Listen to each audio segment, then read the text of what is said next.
Hello everyone, welcome to my channel. तो guys, इस video में हम पढ़ेंगे test for convergence of second kind of improper integral.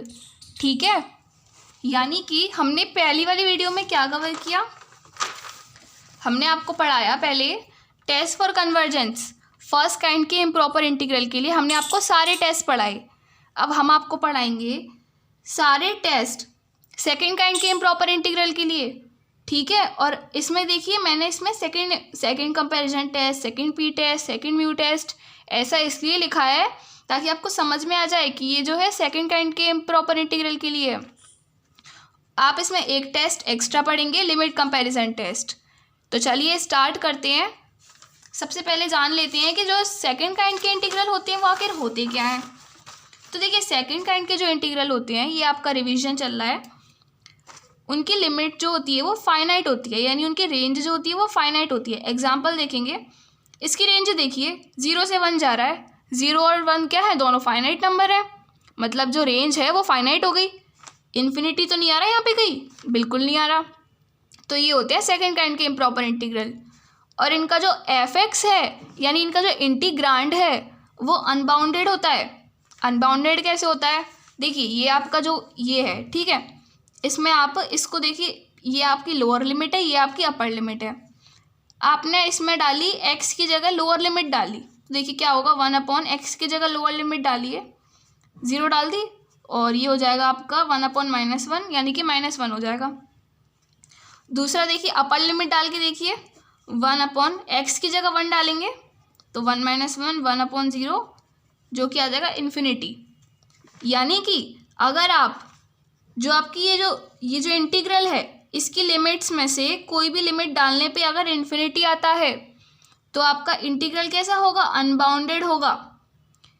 ठीक है, तो या तो आपका दोनों इन्फिनिटी आते या आपका इनमें से कोई भी एक इन्फिनिटी आ जाए, मतलब किसी एक लिमिट पे तो इन्फिनिटी आना ही चाहिए, तब आपका जो एफ है, यानी कि जो आपका इंटीग्रांड है वो कैसा हो जाएगा, अनबाउंडेड। चलिए इसको और बेहतरीन तरीके से समझते हैं। तो जो आपका सेकंड काइंड का इम्प्रॉपर इंटीग्रल होता है वो होता है कुछ इस फॉर्म में, जिसकी लिमिट्स होती हैं a से b, यानी कि आपकी रेंज जो होती है वो फाइनाइट होती है।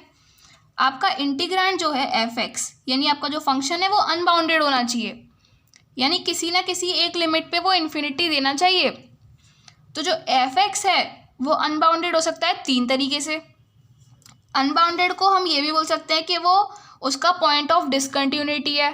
ठीक है, 3 तरीके से कैसे हो सकता है, या तो वो x = a पे अनबाउंडेड हो, या तो सिर्फ ये a वाली लिमिट रखने पे ही वो अनबाउंडेड हो, वो इन्फिनिटी दे रहा हो, या सिर्फ b वाली लिमिट रखने पे इन्फिनिटी दे रहा हो, यानी कि सिर्फ अपर लिमिट रखने पे इन्फिनिटी दे, या फिर दोनों ही लिमिट रखने पे इन्फिनिटी दे, दोनों ही लिमिट्स पे अनबाउंडेड हो। तो यानी इसमें आपका पॉइंट ऑफ डिसकंटिन्यूटी 1 है, इसमें भी आपका 1 पॉइंट ऑफ डिसकंटिन्यूटी है, इसमें 2 पॉइंट डिसकंटिन्यूटी के हैं। ठीक है, तो ये चीज़ आपको समझनी है। एग्जाम्पल वही वाला देख लेते हैं जो अभी हमने समझा। देख लीजिए, ये आपका एग्जाम्पल है। ठीक है, ये एग्जाम्पल जो है इसमें आप पहले 0 रख के देखिए तो आपका -1 दे रहा है, अब 1 रख के देखिए तो आपका इन्फिनिटी दे रहा है। लोअर लिमिट पे -1 दे रहा है, अपर लिमिट पे इन्फिनिटी दे रहा है, यानी कि आपका जो अपर लिमिट है, यानी कि बी वाली लिमिट पे इन्फिनिटी दे रहा है, तो आपका अपर लिमिट पे अनबाउंडेड है। कभी आपका ऐसे भी हो सकता है कि ये तो आ जाए भैया इन्फिनिटी और ये आ जाए कोई फाइनाइट नंबर। ठीक है, यानी आपका लोअर लिमिट पे अनबाउंडेड है और आपका दोनों ही इन्फिनिटी दे रहा होता तो दोनों ही लिमिट्स पे अनबाउंडेड है, तो ये होती है इसकी कंडीशन। नोट्स का स्क्रीनशॉट लेंगे, पहला पेज है ये आपका दूसरा पेज है, स्क्रीनशॉट लेंगे। तीसरा पेज स्क्रीनशॉट लेंगे, और ये है आपका लास्ट चौथा पेज, इसका भी स्क्रीनशॉट लेंगे। तो चलिए स्टार्ट करते हैं सारे के सारे टेस्ट सेकंड काइंड के इम्प्रॉपर इंटीग्रल के लिए। याद रखना है आपको कि इसमें लिमिट फाइनाइट होती है और जो f(x) आपका रहता है अनबाउंडेड रहता है। ठीक है, चाहे एक लिमिट पे अनबाउंडेड हो चाहे 2 पे हो। ठीक है, चाहे लोअर पे हो चाहे अपर पे हो चाहे दोनों पे हो। ठीक है, सब चीज़ आप समझ गए ना। पढ़ते हैं second p test second kind के इम्प्रॉपर इंटीग्रल के लिए।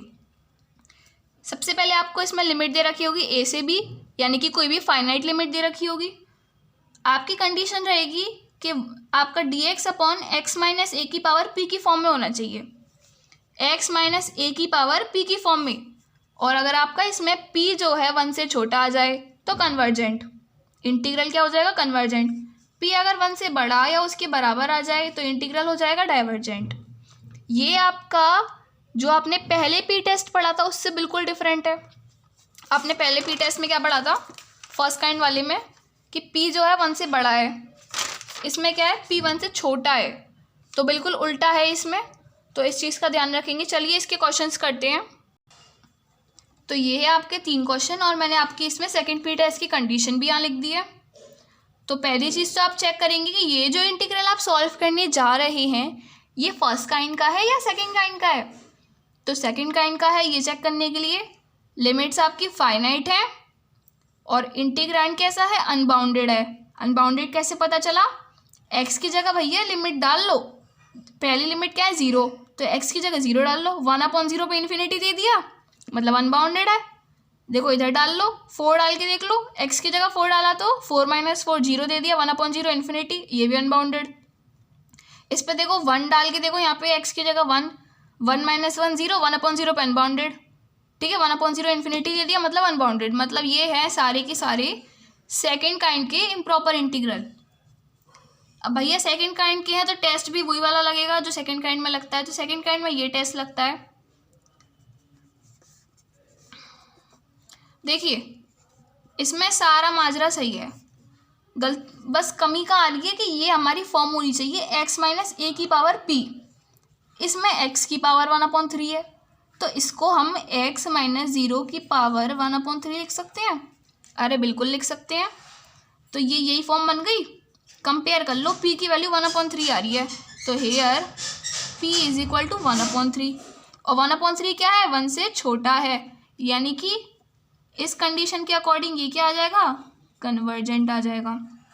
अब कंफ्यूज तो होना मत, मैं कन्वर्जेंट को शॉर्ट में c और डाइवर्जेंट को d लिख रही हूँ। पेपर में तुमको पूरा पूरा लिखना है। इधर देखते हैं, हेयर p की वैल्यू क्या है, कंपेयर कर लो। देखो x माइनस ए की जगह x माइनस 4 दे रखा है, p की वैल्यू 3/2। तो 3/2 क्या है, 1 से बड़ा है। तो यानी कि 1 से बड़ा होने पे जब p 1 से बड़ा हो तो डाइवर्जेंट, तो ये आ गया डाइवर्जेंट। अगला देख लो, इसमें क्या है, पावर कुछ नहीं दे रखी होती तो 1 दे रखी होती है। ठीक है, इसमें p की वैल्यू क्या दे रखी है, 1। कंपेयर करते जाओ और p 1 के बराबर होने पे तो भैया डाइवर्जेंट होता है। तो ये हमारे यहीं की 3 क्वेश्चन सॉल्व हो गए। अब इस टेस्ट को तुम एकदम दिमाग में रखना, क्योंकि आगे जितने भी टेस्ट हैं उसमें कहीं ना कहीं तुमको ये यूज़ करना है। तो ऐसा करो, कॉपी निकालो, पेन निकालो, इसको बिल्कुल अभी के अभी नोट कर लो, क्योंकि ये तुम्हें हमेशा यूज़ करना है। मतलब इस वीडियो में कहीं ना कहीं यूज़ करते रहोगे अब तुम इसको। ठीक है, और मैं तो कह रही हूँ जितना मैं करा रही हूँ ना, सारा का सारा नोट करते चलो। जब तक अपने हाथ से नहीं लिखोगे तो तुम्हारे हाथ को कैसे याद होगा, जब तुम्हारे हाथ को याद होगा जब तो तुम पेपर में लिख पाओगे। देखो ऐसा होता है कि हम वीडियो तो देख लेते हैं, पर है ना वो हमारे मन में भर जाता है सब कुछ, तो हम भूल जाते हैं। आपको एक एक चीज़ जब अपने हाथ से लिख के देखोगे ना तो तुम्हारे हाथ को याद होगा, तो तभी तो तुम्हारा हाथ लिखेगा। ठीक है, तभी ये प्रॉब्लम बहुत आती है कि मतलब तुम सब लोग पढ़ते हो और फिर तुम कहते हो कि पेपर के टाइम पे हम सब भूल जाते हैं, कुछ याद नहीं रहता। तो ये प्रॉब्लम आती ही इसलिए क्योंकि तुम लिख के नहीं देखते, तो लिख के देखो। अगला देखते हैं, कंपैरिजन टेस्ट है सेकंड काइंड के इम्प्रॉपर इंटीग्रल के लिए। इसमें आपको जो भी क्वेश्चन दे रखा होगा उसमें से f(x) मानना है और g(x) मानना है। 2 केस बनेंगे आपके। देखो पहली बात तो f(x) और g(x) जो होंगे आपके पॉजिटिव होंगे, और भैया कोई चीज़ पॉजिटिव होती है तो उसको मॉड में तो लिख सकते हैं, तो इसलिए मैंने f(x) और g(x) को मॉड में लिख रखा है।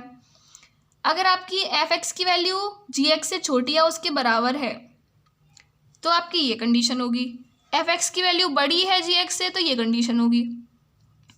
इन a से b यानी कि जो आपकी गिवन लिमिट है, इम्प्रॉपर इंटीग्रल सेकंड काइंड के जो होते हैं उनकी लिमिट क्या होती है, a से b ही तो होती है, और a और b दोनों फाइनाइट नंबर होते हैं। वही चीज़ मैंने यहाँ लिख रखी है। तो अगर आपका ये कंडीशन होने पे अगर आप फिर g(x) का इंटीग्रल सॉल्व करोगे, अगर वो कन्वर्जेंट आ जाए तो f(x) वाला भी कन्वर्जेंट आ जाएगा। मतलब हुआ क्या, आपने ये दोनों माने, जी एक्स को सॉल्व कर दिया, ये कन्वर्जेंट आ गया तो ये भी कन्वर्जेंट आ जाएगा। ऐसे ही अगर जी एक्स वाला, इस वाले केस में जी एक्स वाला डाइवर्जेंट आ गया, यानी ये डाइवर्जेंट आ गया तो ये डाइवर्जेंट आ जाएगा, एफ एक्स वाला भी डाइवर्जेंट आ जाएगा। चलिए एक क्वेश्चन के माध्यम से इसको देखते हैं। देखो भाई, ये तुम्हारा क्वेश्चन है। पहले तो तुम इसमें ये चेक कर लो कि जो लिमिट है वो फाइनाइट है कि नहीं, तो बिल्कुल है। और इंटीग्रल जो है अनबाउंडेड होना चाहिए, तो वो भी चेक कर लो। उसके बाद पहला स्टेप तुम्हारा जो है, पहले स्टेप में तुम्हें क्या करना है कि एफ एक्स और जी एक्स मानना है। एफ एक्स तुम मानते हो इस पूरे को, जो भी तुम्हारा क्वेश्चन होता है उसमें जो आपका फंक्शन है उसी को एफ एक्स मान लेते हैं। और जी एक्स किसको मानते हैं, जी एक्स हम अपनी मर्जी से मानते हैं, तो हमने इसको जी एक्स मान लिया। इसको जी एक्स क्यों माना पता है, क्योंकि आगे चल के ये पी टेस्ट से सॉल्व हो जाएगा, ठीक है, तो हमें सुविधा रहेगी। फिर अब तुम्हें ये डिसाइड करना है कि भैया इसमें से छोटा बड़ा कौन सा है। तो हियर पहले तो लिख लो एफ एक्स और जी एक्स दोनों लिख लो, ठीक है। अभी ये देखो इसमें से छोटा बड़ा कौन सा है, तो तुम्हें साफ साफ दिख रहा है कि भैया एफ एक्स वाला है, ये छोटा और बराबर है। क्यों है, साइन एक्स की जो वैल्यू होती है ना वो -1 से 1 के बीच में होती है। अब इन दोनों को देखो, ये क्या है 1 और ये क्या है साइन एक्स, यानी कि यहाँ पे क्या है, एक तरह से -1 से 1 है, 1 और 1 के बराबर है, तो इसलिए बराबर का साइन। अब यह -1 होता साइन एक्स की जगह तो 1 से छोटा ही तो होता, तो इसलिए ये छोटा और बराबर, ठीक है। ये सिचुएशन की वजह से हमने इसको ये लिखा। अब तुम्हें पता है कि जब ये कंडीशन आती है तो कन्वर्जेंट होगा, ठीक है, ये हमें पहले से पता रहता है। देखो ये वाली कंडीशन आने पे कन्वर्जेंट जा रहा होता है, पहले जी एक्स को कन्वर्जेंट प्रूव करेंगे तभी तो एफ एक्स कन्वर्जेंट होगा। तो अब जी एक्स का इंटीग्रल और निकाल लो, ये कन्वर्जेंट आ गया तो फिर फुल एंड फाइनल तुम्हारा कन्वर्जेंट है, तो निकालो जी एक्स का इंटीग्रल। लिमिट्स जो है क्वेश्चन वाली लिख लो, फिर इसमें डालो जी एक्स की वैल्यू जो कि है ये वाली, ठीक है। अब इसको सॉल्व करो। देखो ये क्या है, एक तरह से x की पावर 1/2 दे रखी है। अंडर रूट क्या होता है, पावर 1/2 ही तो होती है। तो ये देखो x की पावर एक तरह से क्या है 1/2 दे रखी है, ठीक है। अब तो देखो, अब इसमें तुम्हें पी टेस्ट लगाने की ज़रूरत है। अब पी टेस्ट कैसे लगेगा कि x माइनस ए की पावर p की फॉर्म में बनाओ। लिख लिया होगा ना तुमने पी टेस्ट, मैं वही उसमें से देख लो जो तुमने लिखा है, ठीक है। तो x माइनस ए की पावर p की फॉर्म में होती है, तो मैंने x माइनस 0 की पावर 1/2 यही चीज़ ऐसे लिख दी है और कुछ नहीं किया है, ठीक है। अब इसमें देखो पी टेस्ट लगाओ, हेयर लिख देना by using p test, p is equal to क्या है 1/2, जो कि क्या है 1 से छोटा है, यानी कि ये क्या हो जाएगा, कन्वर्जेंट हो जाएगा। और भैया जब तुम्हारा जो ये जी एक्स वाला इंटीग्रल है ये कन्वर्जेंट हो गया तो एफ एक्स वाला भी तो कन्वर्जेंट हो जाएगा, और एफ एक्स वाला तुम्हारा क्या था, क्वेश्चन वाला ही था, तो लिख देंगे। सेम बात मैंने यहाँ पे लिख दी है, स्क्रीनशॉट ले लेंगे। आगे है आपका लिमिट कंपैरिजन टेस्ट, और मैं इसको बोर्ड पे समझाना प्रेफर करूँगी, तो मैं इसको बोर्ड पे पढ़ाऊँगी। चलिए देखते हैं। तो ये है लिमिट कंपैरिजन टेस्ट। सबसे पहले स्टेप में आपको वही मानना है, एफ एक्स और जी एक्स मान लो, ठीक है। देखो दूसरे स्टेप में क्या करना है, अब मैंने तुम्हें बताया था कि 3 तरह से एफ एक्स अनबाउंडेड होता है, या तो x is equal to a पे हो, या x is equal to b पे हो, या दोनों ही लिमिट्स पे हो जाए, ठीक है। और अनबाउंडेड मतलब पॉइंट ऑफ इनफाइनाइट डिसकंटिन्यूटी, इसमें एक पॉइंट ऑफ इनफाइनाइट डिसकंटिन्यूटी है, इसमें एक है, इसमें एक और एक 2 है। तो जब तुम्हारी ये वाली कंडीशन हो, जब तुम्हारा x is equal to a पे अनबाउंडेड हो, तो लिमिट रखना x tends to a, f x upon g x निकालना, वो आना चाहिए फाइनाइट और नॉन जीरो। अगर तुम्हारा x is equal to b पे अनबाउंडेड हो तो लिमिट रखना x tends to b, f x upon g x निकालना, वो आना चाहिए फाइनाइट और नॉन जीरो, ठीक है। कितना अंतर है इसमें, बस इतना सा, इसमें लिमिट क्या x टेंस टू है, इसमें क्या x टेंस टू b।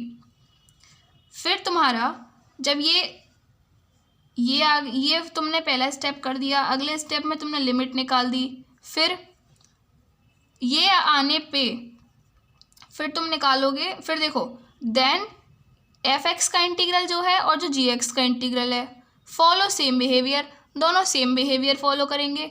इस बात का ये मतलब है कि फिर तुम या अगर तुम या देखो सेम बिहेवियर फॉलो करने का ये मतलब है कि या तो दोनों कन्वर्जेंट होंगे या दोनों डाइवर्जेंट होंगे। तो इसमें से तुम जी एक्स वाला निकाल देना।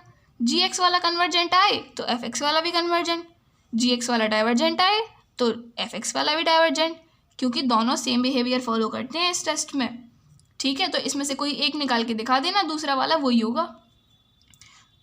और अगर तुम्हारा तीसरा केस के जो है तुम्हारा x is equal to a और x is equal to b दोनों पे अनबाउंडेड हो, तो इसको ब्रेक करना है। ब्रेक कैसे करना है इसमें देख लो। ठीक है, यही कंडीशन मैंने लिख रखी है, at both x is equal to a and x is equal to b, function जो तुम्हारा अनबाउंडेड है। तो उसमें जो भी तुम्हारा क्वेश्चन होगा, तो क्वेश्चन में तुम क्या मान लो, क्वेश्चन लिख लो पूरा का पूरा, और उसमें मान लो यहाँ पे c है, c।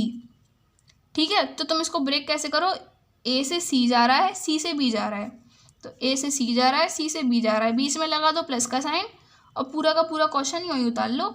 दो इंटीग्रल में तुमने ब्रेक कर लिया, इसको इंटीग्रल 1 और इंटीग्रल 2, इसको अलग सॉल्व करो, इसको अलग सॉल्व करो। ठीक है, एक चीज़ और देख लो, जब तुमने दो इंटीग्रल में उसको ब्रेक किया, इंटीग्रल फर्स्ट और इंटीग्रल सेकंड, फिर इनको अलग अलग सॉल्व करोगे। अगर तुम्हारा पहला इंटीग्रल कन्वर्जेंट आ जाए, दूसरा भी कन्वर्जेंट आ जाए, तो फाइनल इंटीग्रल क्या होगा, कन्वर्जेंट होगा। अगर तुम्हारा इन दोनों में से कोई भी एक डाइवर्जेंट आ जाए, मान लो ये डाइवर्जेंट आ गया, ये वाला तुम्हारा कन्वर्जेंट आ गया, तो फाइनल इंटीग्रल क्या होगा, डाइवर्जेंट होगा। मान लो तुम्हारा ये तो कन्वर्जेंट आ जाए, ये डाइवर्जेंट आ जाए, तो फाइनल इंटीग्रल होगा डाइवर्जेंट। तुम्हारा पहला और दूसरा इंटीग्रल दोनों ही डाइवर्जेंट आ जाए, तो फाइनल इंटीग्रल क्या होगा, डाइवर्जेंट। मतलब एक भी डाइवर्जेंट आ जाए तो डाइवर्जेंट होगा, और दोनों कन्वर्जेंट आने पे ही कन्वर्जेंट होगा। तो इस तरह से तुम इसको सॉल्व करोगे तीसरे वाले को केस को। जल्दी से देख लो, मैंने सेम बात लिखी हुई है कि एफ एक्स और जी एक्स मानने हैं। पहले केस में x is equal to a पे अनबाउंडेड होगा, यानी कि जो पॉइंट ऑफ डिसकंटिन्यूटी होगा, एक्स टेंस टू ए रखोगे, limit F x upon g x finite और नॉन जीरो निकालोगे, तो एफ एक्स और जी एक्स तुम्हारा सेम बिहेवियर फॉलो करेंगे, यानी दोनों कन्वर्जेंट होंगे या तो दोनों डाइवर्जेंट होंगे। दूसरा केस है x is equal to b पे अनबाउंडेड हो, तो वो पॉइंट ऑफ इनफाइनाइट डिसकंटिन्यूटी होगा, limit x tends to b f x upon g x निकालोगे, फाइनाइट और नॉन जीरो आनी चाहिए। अगर आ गई तो एफ एक्स और जी एक्स तुम्हारा सेम बिहेवियर फॉलो करेंगे, यानी कि या तो दोनों कन्वर्जेंट होंगे या तो दोनों डाइवर्जेंट होंगे। तीसरा केस मैं तुमको बता चुकी हूँ, चलिए इसके क्वेश्चन देखते हैं। तो ये है आपका पहला क्वेश्चन। सबसे पहले तो यही चेक कर लेंगे कि ये जो आपका इंटीग्रल दे रखा है क्या वो सेकंड काइंड का है, तो बिल्कुल चेक कर लेंगे आप लोग। पहले स्टेप में फिर आप मानेंगे एक को एफ एक्स, एक को जी एक्स। ठीक है, यही तो आप करते हैं। ठीक है, एफ एक्स में क्या करेंगे, जो आपका पूरा फंक्शन है उसको एफ एक्स मान लेंगे। जी एक्स जो आप मानेंगे, जी एक्स आप मान लेंगे इसमें एक्स की पावर 1/3 को। ठीक है, जी एक्स जो होता है हम अपनी मर्जी से मानते हैं। दूसरे स्टेप में आपको क्या करना है, दूसरे स्टेप में आपको ये लिखना है कि जो आपका इंटीग्रल है ये कौन सी लिमिट पे अनबाउंडेड है, लोअर लिमिट पे या अपर लिमिट पे या दोनों पे ही। तो लिखते हैं, जैसा कि आप देख पा रहे होंगे कि x की वैल्यू 0 डालने पे ये इन्फिनिटी हो रहा है, 1 वाली लिमिट से तो फाइनाइट आंसर ही आ रहा है, तो मतलब 0 पे अनबाउंडेड हो रहा है ये, तो इस पे लिख देंगे here f(x) is unbounded at x is equal to 0 so it is the point of infinite discontinuity। जो आपका इंटीग्रल है वो 0 रखने पे इनफाइनाइट हो रहा है, यानी अनबाउंडेड दे रहा है, तो यही आपका infinite point of infinite discontinuity है। तीसरे स्टेप में आपको क्या करना है, देखो तीसरे स्टेप में यही तो निकालना होता है, limit x tends to a f x upon g x. मैंने आपको क्या बताया था कि जब आपका ये आपके दो लिमिट्स होती हैं ए और बी, लोअर लिमिट को हम ए मान के चलते हैं, अपर लिमिट को बी मान के चलते हैं, तो आपकी लोअर लिमिट क्या है, ए होती है। जब आपका ए पे अनबाउंडेड है तो आप लिमिट क्या रखोगे, वही रखोगे कि एक्स टेंस टू ए ही रखोगे, जिस लिमिट पे अनबाउंडेड दे रहा है उसी लिमिट को रखोगे यहाँ पे। तो एक्स टेंस टू ए यानी कि 0, एक्स ए क्या है, एक तरह से 0 है, यानी आपका लोअर लिमिट 0 पे अनबाउंडेड दे रहा है। तो वही चीज़ हम इसको रख के निकाल लेंगे। फिर रखेंगे F x upon g x, तो एफ एक्स की वैल्यू डालेंगे इधर से देख के और जी एक्स की वैल्यू डालेंगे इधर से देख के। ठीक है, अब ये डिवाइड में है तो ये मल्टीप्लाई में जाके इसका रेसिप्रोकल हो जाता है, ये आपको पता होगा। ठीक है, अब ये आ गया, इससे ये कट जाएगा। फर्दर सॉल्व करेंगे, इसमें देखिए x टेंस टू 0 है तो x की जगह क्या डालेंगे 0, जो कि क्या आ जाएगा 1। अब 1 जो है आपका फाइनाइट और नॉन ज़ीरो आ गया, बिल्कुल आ गया, तो लिख देंगे। देखिए आपको इसमें ये limit x tends to a f x upon g x finite और नॉन ज़ीरो लाना होता है, तो आपके जो दोनों इंटीग्रल हैं वो सेम बिहेवियर फॉलो करते हैं, यही तो होता है। तो मैंने लिख दिया है कि फाइनाइट और नॉन ज़ीरो ये आ गया है। अब इसमें से कोई भी एक इंटीग्रल लेके सॉल्व कर लो, जो बिहेवियर उसका होगा दूसरे वाले इंटीग्रल का भी सेम बिहेवियर होगा। तो हम जी एक्स वाला ही ले लेते हैं, इसको पहले तो इंटीग्रल बनाते हैं। 0 से 1 लिमिट डाल दी क्योंकि क्वेश्चन में भी वही दे रखी है। जी एक्स की वैल्यू डालेंगे यहाँ से देख के, फिर देखिए अब देखिए ये इसमें पी टेस्ट लग जाएगा आपका। पी टेस्ट लगाने के लिए पहले आपको x माइनस ए की पावर p की फॉर्म बनानी पड़ेगी, तो मैंने x माइनस 0 की पावर 1/3 लिख दिया है। अब इसको पी टेस्ट से सॉल्व करेंगे। Here p is equal to क्या है 1/3 है, 1/3 क्या है 1 से छोटा है, यानी कि आपका ये क्या हो जाएगा कन्वर्जेंट हो जाएगा बाय यूजिंग पी टेस्ट। और आपका अगर ये कन्वर्जेंट हो गया तो ये भी कन्वर्जेंट होगा, क्योंकि दोनों कैसा बिहेवियर फॉलो करेंगे, सेम बिहेवियर फॉलो करेंगे। और ये क्या है आपका क्वेश्चन वाला इंटीग्रल ही तो है, तो यानी ये कन्वर्जेंट तो ये भी कन्वर्जेंट, क्योंकि दोनों सेम बिहेवियर फॉलो करेंगे। तो लास्ट में सेम चीज़ लिख देती हूँ मैं, सेम बात मैंने लिख दी है कि जो जी एक्स वाला इंटीग्रल है वो कन्वर्जेंट आया है, तो क्वेश्चन वाला इंटीग्रल भी क्या हो गया कन्वर्जेंट हो गया by using limit comparison test. जब आप इसको पेपर में लिखेंगे तो आप लास्ट में ये भी लिखेंगे by using limit comparison test. ठीक है, अभी यहाँ तो हमें पता चल रहा है कि हम लिमिट कंपैरिजन लगा रहे हैं, लेकिन पेपर वाले को भी तो पता चलना चाहिए कि आपने कौन सा टेस्ट यूज़ किया है, तो उसकी सुविधा के लिए लिख देंगे by using limit comparison test. और इसका स्क्रीनशॉट लेंगे, फिर हम बढ़ते हैं नेक्स्ट क्वेश्चन की तरफ। तो चलिए ये है आपका नेक्स्ट क्वेश्चन। पहले स्टेप में आपने एफ एक्स मान लिया जो आपका फंक्शन दे रखा है, जी एक्स आप अपनी मर्जी से मानते हैं, तो ये मैंने यहाँ पे ये मान लिया है जी एक्स। दूसरे स्टेप में आप ये लिखेंगे कि फंक्शन किस चीज़ पे अनबाउंडेड है, तो आप बिल्कुल देख सकते हैं यहाँ पे 1 रखने पे ये आपका इन्फिनिटी देगा, तो यानी आपका लोअर लिमिट पे जो है फंक्शन अनबाउंडेड है। तो मैंने लिख दिया here f x is unbounded at x is equal to 1, so this is the point of infinite discontinuity. अगला स्टेप आपका यही होता है कि फिर आप लिमिट निकालते हैं x tends to a f x upon g x. ठीक है, यानी आपकी ए वाली लिमिट जो है 1 उस पर आपका अनबाउंडेड है, इसलिए हमने एक्स टेंस टू ए लिखा है। तो लिमिट एक्स टेंस टू ए की वैल्यू क्या है एक्चुअली 1 है। ठीक है, लोअर लिमिट डाली है मैंने यहाँ पे, एफ एक्स की और जी एक्स की वैल्यू डालेंगे, F x upon g x डालेंगे मतलब, तो ये आ जाएगा कुछ इस तरह से। ठीक है, अब आप देख सकते हैं इसमें एक चीज़, देखिए ये दोनों अंडर रूट में है तो हम इसको एक अंडर रूट में ले लेते हैं। ये क्या बचे, ये क्या है एक्स स्क्वायर माइनस 1, तो हम 1 का स्क्वायर लिख दें, कोई फ़र्क थोड़ी पड़ रहा है।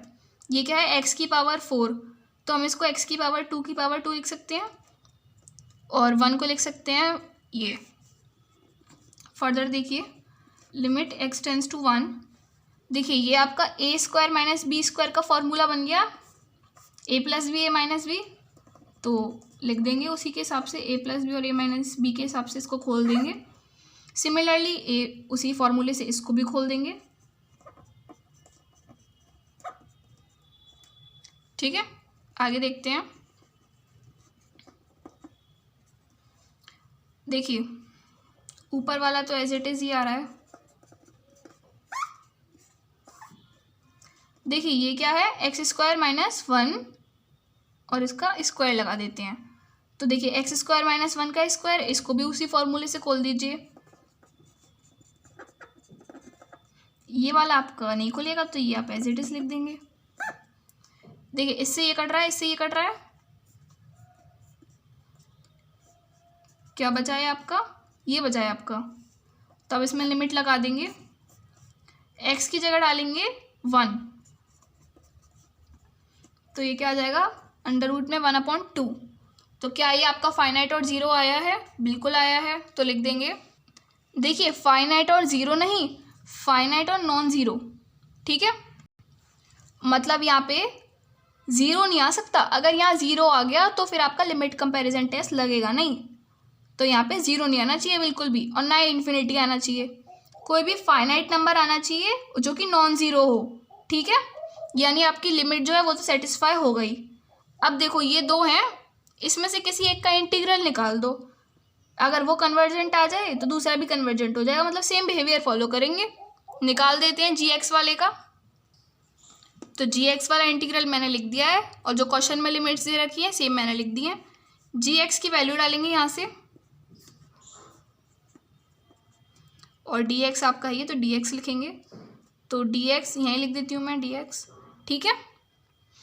अब देखिए आप इसमें पी टेस्ट लगा सकते हैं, नहीं लगा सकते। क्यों नहीं लगा सकते? क्योंकि आपका एक्स स्क्वायर दे रखा होता है, एक्स स्क्वायर दे रखा है आपका। देखिए पी टेस्ट में आपकी कंडीशन होनी चाहिए एक्स माइनस ए की पावर पी की फॉर्म में, लेकिन यहाँ तो आपका एक्स स्क्वायर दे रखा है, तो पी टेस्ट तो भैया लगेगा नहीं। पी टेस्ट नहीं लगेगा तो क्या लगेगा?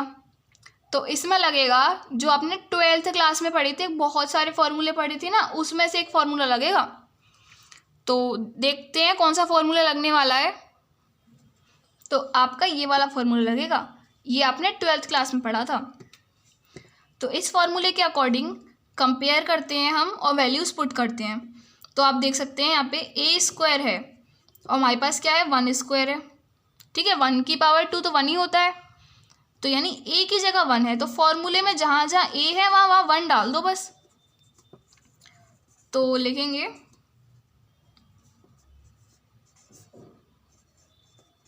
देखो ए आ गया, ए की जगह क्या डालना है, 1। प्लस सी बिल्कुल मत लिखना, क्योंकि प्लस सी हम जब लिखते हैं जब हमारे पास यहाँ लिमिट्स गायब होती हैं, ठीक है। हमारे पास तो लिमिट दे रखी है ना 1 से 2, तो 1 से 2 लिमिट्स डाल दो, प्लस सी मत लिखना। अब देखो ये पूरा है ना, इसमें एक बार तो x की वैल्यू रखो 2, एक बार x की वैल्यू रखो 1, और बीच में लगा दो माइनस। सॉल्व करते हैं ना इसको सॉल्व करना आपको आता होगा। x की जगह रखो 2, x की जगह 2, ठीक है। फिर बीच में लगाओ माइनस। अब x की जगह सब जगह 1, तो log यहाँ पे 1,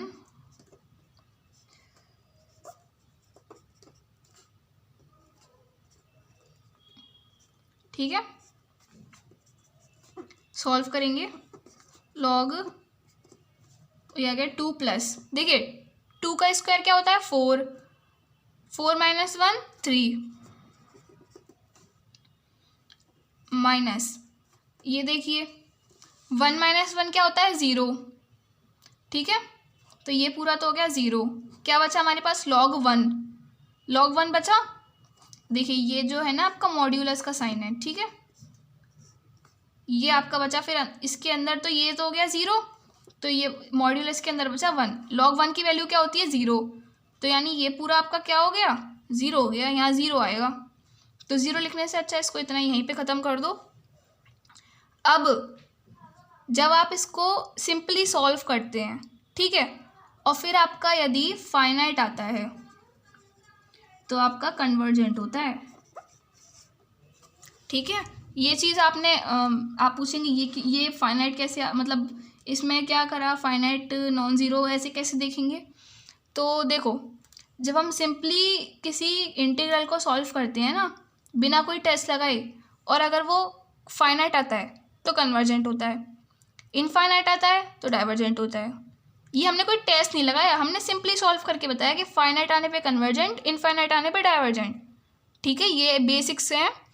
तो ये आपको डिस्क्रिप्शन में लिंक देखिए, 2 लिंक्स होंगी इसी चैप्टर की, तो उसमें जो पहली वाली लिंक है उस पर क्लिक करेंगे तो इस चैप्टर के बेसिक्स में आप ये चीज़ सीख पाएंगे, तो वो मैंने कवर करा रखा है। तो ये आ गया आपका कन्वर्जेंट, यानी आपका जी एक्स का इंटीग्रल कैसा आ गया, कन्वर्जेंट। और अगर आपका जी एक्स का इंटीग्रल कन्वर्जेंट हो गया तो भैया एफ एक्स का तो बिल्कुल हो जाएगा। तो लास्ट में लिख देंगे स्क्रीनशॉट लेंगे, लास्ट में मैंने वही चीज़ लिख दी है कि हमने जो जी एक्स वाला ये जी एक्स है इसका इंटीग्रल हमने जो है कन्वर्जेंट प्रूफ कर दिया, तो जो क्वेश्चन वाला है यानी एफ एक्स वाला वो भी अपने आप कन्वर्जेंट हो जाएगा, क्योंकि दोनों जो है सेम बिहेवियर फॉलो करते हैं। तो ये आपका क्वेश्चन है, देख लेंगे। पहले स्टेप में हमने एफ एक्स और जी एक्स माने हैं। एफ एक्स तो वही होता है जो क्वेश्चन वाला होता है, जी एक्स हमने मान लिया 1/x को। दूसरे स्टेप में हमने लिखा है कि अनबाउंडेड किस पे है, तो x = 0 पे अनबाउंडेड हो रहा है, 0 डालेंगे तो अनबाउंडेड हो रहा है, ठीक है। यानी आपका दिस इज, इसमें आगे लिख लेंगे this is the point of infinite discontinuity. तीसरे स्टेप में आप limit x tends to a f(x)(gx) निकालते हैं, तो देखेंगे limit x tends to a की जगह वो डालेंगे जिस पे अनबाउंडेड हो रहा है, तो अनबाउंडेड क्या होता है 0 पे हो रहा है, तो 0 डाल देंगे। f(x)(gx) लिखेंगे, यानी f(x) और अपॉन gx है तो मल्टीप्लाई में चला जाएगा, x से x कट जाएगा, sec x की जगह sec x की जगह 0 डालेंगे, x टेंड्स टू 0 है ना, तो sec 0 क्या होता है 1, तो आपका ये क्या आ गया फाइनाइट एंड नॉन ज़ीरो। यही तो आपको लाना होता है। अब फिर आप जब आपका ये आ गया तो इन दोनों में से किसी एक को कन्वर्जेंट है या डाइवर्जेंट प्रूफ कर दो, तो दूसरा भी वही हो जाएगा, सेम बिहेवियर फॉलो करते हैं। तो हम जी एक्स वाले को देखते हैं। जी एक्स वाला क्या है 1/x, ठीक है। पी टेस्ट से निकाल लेंगे। पहले तो इसको x माइनस ए की पावर p की फॉर्म में बनाएंगे, तो x माइनस 0 की पावर इसको 1 लिख सकते हैं। अब देख लेंगे पी टेस्ट से, हियर p की वैल्यू क्या है 1 ही तो है, तो p की वैल्यू 1 होने पे क्या होता है डाइवर्जेंट होता है पी टेस्ट से, तो ये हो गया जी एक्स वाला इंटीग्रल क्या हो गया डाइवर्जेंट हो गया। भैया जब जी एक्स वाला डाइवर्जेंट है तो एफ एक्स वाला भी तो डाइवर्जेंट हो जाएगा, दोनों सेम बिहेवियर फॉलो करते हैं, क्योंकि जी एक्स वाला डाइवर्जेंट है तो क्वेश्चन वाला जो है एफ एक्स वाला वो भी डाइवर्जेंट हो जाएगा। स्क्रीनशॉट लेंगे, देखते हैं नेक्स्ट क्वेश्चन। आप इसमें देख पा रहे हैं कि दोनों ही लिमिट्स पे ये इंटीग्रल अनबाउंडेड हो रहा है। देखिए 0 डालिए एक्स की जगह, 0 की मल्टीप्लाई किसी से भी करेंगे तो 0 ही आता है, तो 1/0 इन्फिनिटी, यानी इस पे तो इन्फिनिटी दे रहा है। 1 डालेंगे तो देखिए 1 - 1 0, 1/0 इन्फिनिटी, इस पे भी इन्फिनिटी दे रहा है। दोनों ही लिमिट्स पे इंटीग्रल अनबाउंडेड है। ऐसी कंडीशन होने पे हम ब्रेक करते हैं इंटीग्रल को, दो इंटीग्रल्स में ब्रेक करते हैं। तो देखते हैं कैसे सॉल्व करना है इसको। Here f x is unbounded eight both x = 0 and x = 1। Question वाला जो है मैंने सेम लिख दिया है। ब्रेक करने के लिए यहाँ मान लेते हैं कि कहीं c है, तो 0 से c और c से 1, बाकी एज इट इज़ छाप लेंगे। c हटा दे रही हूँ मैं आपकी सुविधा के लिए, और बीच में आएगा प्लस, ठीक है। तो ये आ गए हमारे पास दो इंटीग्रल। पहले इंटीग्रल को मान लेते हैं फर्स्ट, दूसरे को मान लेते हैं सेकंड, और इनको सॉल्व करेंगे अलग अलग। देखते हैं, दोनों इंटीग्रल आपके सामने हैं। फर्स्ट इंटीग्रल के लिए मैंने यहाँ सॉल्व किया है, सेकंड इंटीग्रल के लिए मैंने यहाँ सॉल्व किया है। देखते हैं फर्स्ट इंटीग्रल, इसमें माना है एफ एक्स, उसी को जो हमें इसमें दे रखा है। जी एक्स माना है हमने अपने मन से 1/x की पावर 1/2 को। इसमें भी एफ एक्स इसको माना है पूरे को, और जी एक्स माना है इसको, ठीक है। Here f x is unbounded at x = 0। देखिए ये जो आपका पहला वाला इंटीग्रल है, अब इसमें देखिए हमने 0 से c ले लिया है, तो भैया c डालें, x की जगह c डालिए। अनबाउंडेड हो रहा है नहीं हो रहा, यानी कि सिर्फ 0 पे अनबाउंडेड हो रहा है यहाँ पे। यही तो हमें करना था कि हमें ऐसे करना था कि एक पे अनबाउंडेड ले आए हम कैसे भी करके, तो हम 0 पे अनबाउंडेड ले आए। तो f x is unbounded at x = 0, यानी कि लोअर लिमिट पे अनबाउंडेड ले आए। और इसमें देखिए इसमें क्या है c से 1 जा रहा है, ठीक है, यानी एक बार c डाल के देखिए तो इस पर तो अनबाउंडेड नहीं होगा, पर 1 डालेंगे तो अनबाउंडेड हो जाएगा। यानी इस पे हम किस पे ले आए, अपर लिमिट पे अनबाउंडेड ले आए। तो here f x is unbounded at x = 1। आगे देखिए, अब आपका जब लोअर लिमिट पे अनबाउंडेड होता है तो आप लिखते हैं limit x tends to a f(x)(gx)। जब आपका अपर लिमिट पे अनबाउंडेड आ रहा है, ये आपकी अपर लिमिट ही तो है 1, और इस पे अनबाउंडेड आ रहा है। जब आपका अपर लिमिट पे अनबाउंडेड आ रहा है तो आप लिखते हैं limit x tends to b f x upon g x. इसमें लिखते हैं x टेंड्स टू a, इस पे लिखते हैं x टेंड्स टू b। ठीक है, अब इनको अलग अलग सॉल्व कर लेंगे। देखिए limit x tends to a यानी x टेंड्स टू किस पे अनबाउंडेड है, 0 पे, तो 0 लगा देंगे। यहाँ देखिए लिमिट x टेंड्स टू किस पे अनबाउंडेड है, 1 पे, तो 1 लगा देंगे। F x upon g x डाल लेंगे। चलिए देखिए एफ एक्स की वैल्यू मैंने डाल ली 1 अपॉन दिस, ठीक है, यानी यहाँ पे कहीं 1 है, 1 अपॉन दिस, और g x upon g x यानी मल्टीप्लाई में आ जाएगा रेसिप्रोकल होके, तो यानी जी एक्स क्या आ जाएगा, एक्स 1 अपॉन एक्स की पावर 1 अपॉन 2, तो उसका उल्टा कर दिया तो एक्स की पावर 1 अपॉन 2 यहाँ आ गया। सेम इसमें हुआ है, सॉल्व करते हैं इसको।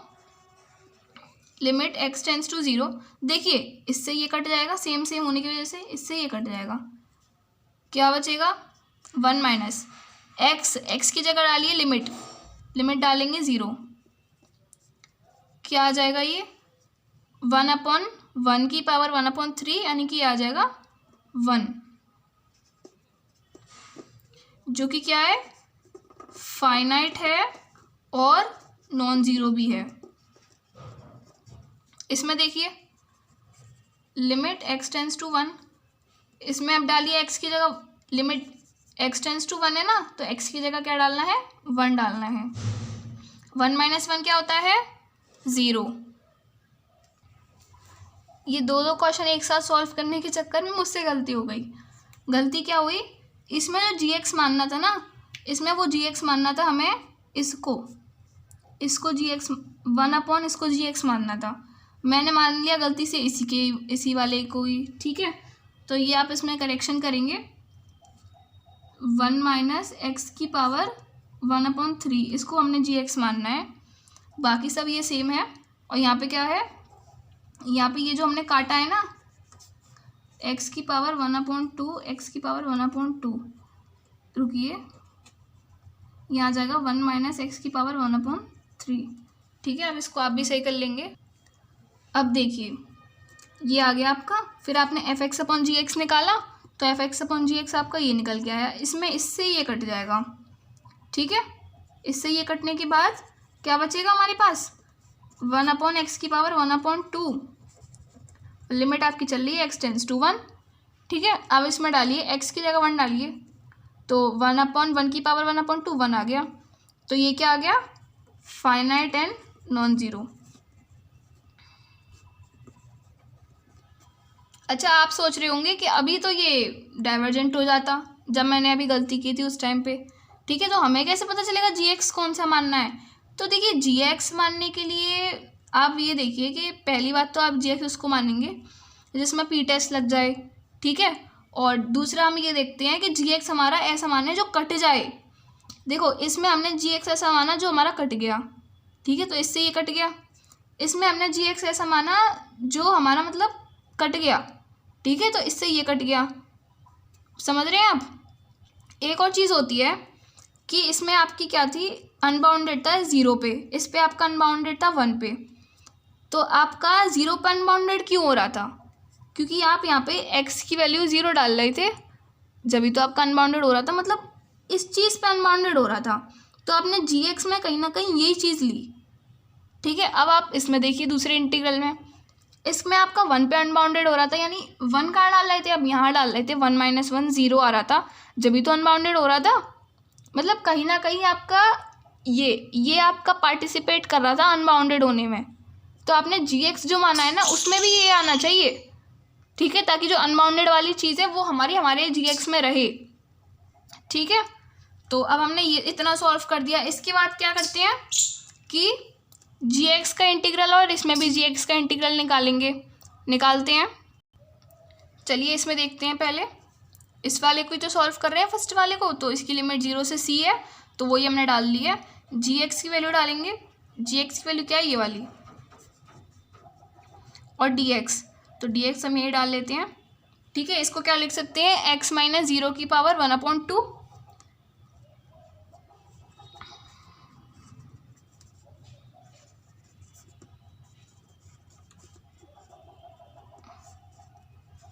तो यहाँ से p की वैल्यू क्या हो जाएगी 1/2,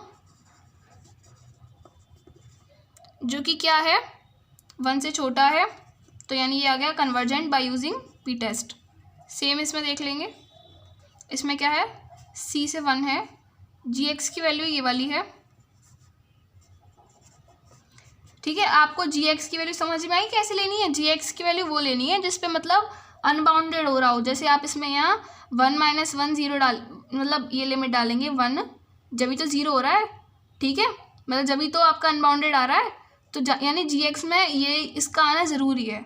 ठीक है, तो इस चीज़ का आप ध्यान रखेंगे।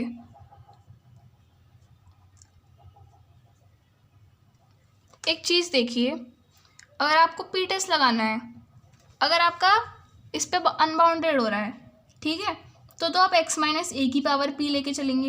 लेकिन अगर आपका b पे अनबाउंडेड हो रहा है तो आपको b - x लेना पड़ेगा ना, क्योंकि देखिए इस क्वेश्चन में हम यहीं पे अटक जाते हैं कि हमारा 1 - x आ रहा है, यानी हमारा b क्या है ये, तो b - x आ रहा है, उसकी पावर है p, तो तब भी हम इसमें p टेस्ट लगा सकते हैं जब हमारा b पे अनबाउंडेड हो रहा हो। तो लिखेंगे here p = 1/3 which is less than 1, यानी कि कन्वर्जेंट। gx वाला इंटीग्रल भी हमने क्या कर दिया, दोनों में कन्वर्जेंट प्रूफ कर दिया। अब लास्ट चीज़ लिख लेंगे इसमें, देखिए भाई ये कन्वर्जेंट हो गया तो ये भी कन्वर्जेंट हो जाएगा, इसमें ये कन्वर्जेंट हो गया तो ये कन्वर्जेंट हो जाएगा। सेम चीज़ लिख देंगे, पहले तो देख लेंगे, मैंने सेम चीज़ लिख दी है क्योंकि gx वाला इंटीग्रल कन्वर्जेंट हो गया तो fx वाला भी हो जाएगा। सेम मैंने यहाँ लिखा है। अब देखिए, क्योंकि ये फर्स्ट इंटीग्रल, ये आपने फर्स्ट और सेकंड में तो ब्रेक किया था, ये भी आपने कन्वर्जेंट प्रूफ कर दिया, ये भी आपने कन्वर्जेंट प्रूफ कर दिया। जब आपने फर्स्ट और सेकंड दोनों ही कन्वर्जेंट प्रूफ कर दिए, तो जो अपना फाइनल इंटीग्रल है यानी क्वेश्चन वाला इंटीग्रल, वो भी क्या हो जाएगा, कन्वर्जेंट। स्क्रीनशॉट लेंगे इसका, स्क्रीनशॉट लेंगे। चलिए इसमें एक थोड़ा सा हम एजम्पशन एक देखते हैं, मतलब एक कंडीशन बन रही है वो देखते हैं कि अगर इसी क्वेश्चन में हमारे पास यहाँ x इसकी पावर आपकी 1/3 है, इसकी पावर अगर आपकी 1 से बड़ी दे रखी होती, ठीक है, तो आपका अगर ये आपकी पावर 1 से बड़ी दे रखी होती है, मान लो यार 2 दे रखा होता 1/3 की जगह, ठीक है, तो आप इसमें gx क्या मानते, gx आप अगर इसमें 1/3 की जगह 2 दे रखा होता तो आप gx मानते 1/1 - x की पावर 2।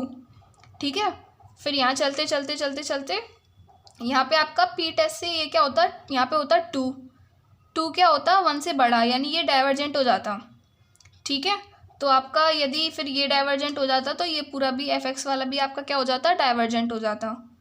और अगर आपका ये एक इंटीग्रल डाइवर्जेंट हो गया तो आपका फाइनल इंटीग्रल भी डाइवर्जेंट होता है। ये मैंने आपको बताया कि 2 इंटीग्रल हो, अगर उसमें से एक कन्वर्जेंट हो एक डाइवर्जेंट हो तो फाइनल इंटीग्रल भी डाइवर्जेंट हो जाता है। ठीक है, तो आपको यहीं से पता चल रहा है कि अगर आपकी यहाँ पे 1 से बड़ी कोई भी वैल्यू आपकी आती तो आपका ये वाला जो है डाइवर्जेंट होता, ये कन्वर्जेंट ये डाइवर्जेंट होने पे फाइनल इंटीग्रल डाइवर्जेंट होता। और अगर आपकी यहाँ पे भी 1 से बड़ी वैल्यू हो, यहाँ पे भी 1 से बड़ी वैल्यू हो, तो दोनों ही डाइवर्जेंट आते, या और दोनों डाइवर्जेंट आने पे आपका फाइनल इंटीग्रल क्या होता है, डाइवर्जेंट होता। ठीक है, तो इसी तरह से है, ये देख लेंगे। नेक्स्ट आपका टेस्ट है एब्सोल्यूट कन्वर्जेंस सेकंड काइंड के इम्प्रॉपर इंटीग्रल के लिए। इसमें आपका क्या है कि अगर आपका कोई इंटीग्रल है f(x) dx जिसकी लिमिट है a से b, यानी फाइनाइट लिमिट है, f(x) वाला इंटीग्रल है कोई, उसका अगर आप मॉड ले लें, हमने देखिए यहाँ मॉड लिया है, उसका मॉड लेने पे यदि कन्वर्जेंट आ जाए तो जो आपका बिना मॉड वाला था वो आपका एब्सोल्युटली कन्वर्जेंट हो जाता है। देखते हैं इसको क्वेश्चन की हेल्प से। ये आपका क्वेश्चन दे रखा है, ठीक है, तो आपको इसको ये बताना है कि ये एब्सोल्युटली कन्वर्जेंट है या नहीं है। तो सबसे पहले आप बताने के लिए क्या करेंगे, आप है ना जो भी आपको दे रखा है इसका मॉड ले लेंगे। ठीक है, इसका मॉड ले लेंगे इंटीग्रल का, फिर आप क्या करेंगे, देखिए यहाँ लिखेंगे, ठीक है,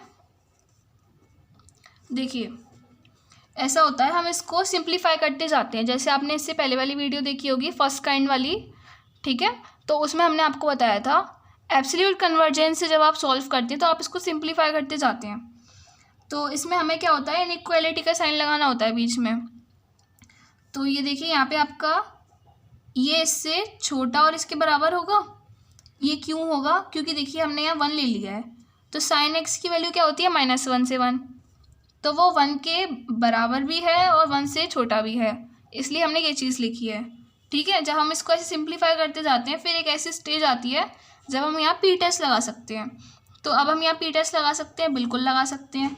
बस ये क्या होना चाहिए, x माइनस ए की पावर p की फॉर्म में होनी चाहिए। तो x माइनस, चलो 0 ले लेते हैं, x माइनस ए की पावर 1/2 ही तो है, अंडर रूट क्या होता है 1/2, ठीक है, यानी x माइनस 0 की पावर 1/2 है यहाँ पे। तो here p is equal to क्या है, 1/2 है, यानी कि 1 से छोटा है। और 1 से छोटा होने पे क्या होता है, कन्वर्जेंट होता है by using p test of second kind of improper integral.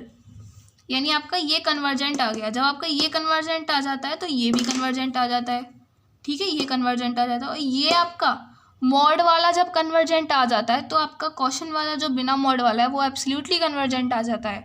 तो सेम चीज़ मैं यहाँ पे लिख दे रही हूँ, चूँकि आपका मॉड वाला इंटीग्रल जो है वो कन्वर्जेंट आ गया, तो आपका बिना मॉड वाला यानी कि आपका क्वेश्चन वाला इंटीग्रल क्या हो गया, एब्सोल्युटली कन्वर्जेंट। आगे देखते हैं एबल्स टेस्ट।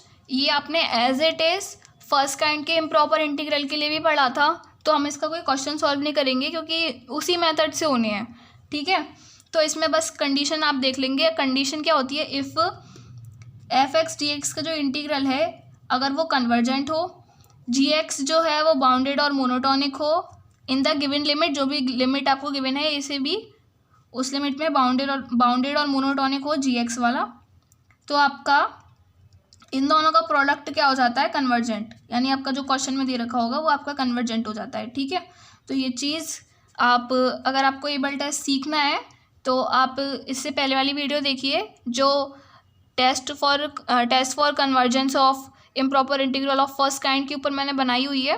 डिस्क्रिप्शन में आपको लिंक मिल जाएगी, सेकेंड लिंक है, तो उससे जाके आप चेक कर लेंगे। आगे पढ़ते हैं हम। अच्छा, ऐसे इसको देख लीजिए, इसका भी हम आपको क्वेश्चन नहीं कराएंगे क्योंकि इसके क्वेश्चन भी उसी तरह से होंगे। सेकंड, ये आप देखिए डिरिचलेट टेस्ट। डिरिचलेट टेस्ट क्या होता है, इसमें आपको इंटीग्रल दे रखा होता है f(x) dx a से b लिमिट में, ठीक है, उसको आपको बाउंडेड प्रूफ करना होता है। gx वाले को आपको बाउंडेड और मोनोटॉनिक प्रूफ करना होता है इन द गिवन लिमिट, जो भी आपकी लिमिट जो आपकी गिवन है a से b। और एक और चीज़ होती है इसमें, limit x tends to a f(x) आपको 0 निकालना होता है।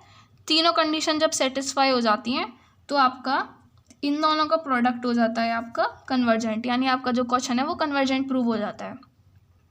तो इन दोनों टेस्ट में डाइवर्जेंट का कोई केस नहीं होता, होता है तो कन्वर्जेंट होता है, नहीं तो इन टेस्ट से नहीं होगा, ठीक है। तो डाइवर्जेंट तो होगा ही नहीं इन टेस्ट से, कन्वर्जेंट होता है सिर्फ। फाइनल हमारे पास है म्यू टेस्ट। तो म्यू टेस्ट है ये सेकंड काइंड के इम्प्रॉपर इंटीग्रल के लिए। इसमें भी आपके 3 केस हैं। पहले हम देखेंगे कि अगर x is equal to a पे फंक्शन अनबाउंडेड हो, दूसरा हम देखेंगे x is equal to b पे अगर फंक्शन अनबाउंडेड हो, और तीसरा देखेंगे x is equal to a और x is equal to b दोनों पे ही फंक्शन अनबाउंडेड हो। तो 3 केस वैसे ही बन रहे हैं जैसे पिछली बार लिमिट कंपैरिजन टेस्ट के आपने देखे थे। पहले केस में क्या है, अगर x is equal to a पे फंक्शन आपका अनबाउंडेड हो, फिर आप म्यू आपका अगर 0 से 1 के बीच लाई कर रहा होता है, ठीक है, आपकी 2 कंडीशन हो सकती हैं, या तो आपका म्यू की जो वैल्यू है 0 से 1 के बीच में आ रही हो, या आपकी म्यू की वैल्यू 1 से बड़ी या उसके बराबर आ रही हो। ऐसा होगा तो ये होगा, ऐसा होगा तो ये होगा, ठीक है।